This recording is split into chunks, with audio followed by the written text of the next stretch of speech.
So, ito yung dalawang kulay ng ng Cordillera truffles natin. Meron yung white yung kulay kapag in-slice natin sa loob. Tapos meron naman tong black, yung dark, yung talagang truffles yung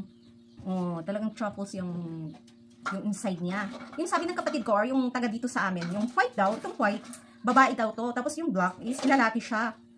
Pero nung nag-search naman ako kay EI, tinanong ko si EI kung talagang yung Cordillera truffles ba is lalaki yung babae. Pero yung sabi ni EI, yung white daw is yung younger siya, yung hindi pa siya mature. Tapos kapag nag-mature, yun na yung talagang kakulay ng totoong truffles. Yun naman yung na-search ko kay EI, hindi naman daw lalaki at babae. Pero nung nag-continue ulit akong mag-search, bakit Cordillera false truffles? False daw. Kaya parang gusto ko na rin maniwala sa kapatid ko ng halfway daw, na talagang may babae at lalaki. Pero siguro yung mga yung truffle natin dito sa Cordillera, mga lalaki lahat, walang babae. Kasi bakit false, di ba? Mga babae lang naman palagi ang tama. Kaya siguro kahit na parehas yung kulay, mga lalaki lahat yung truffle natin dito sa Cordillera. Kasi bakit di ba? Bakit false truffle? Di ba? So yan lang muna for today. Thank you.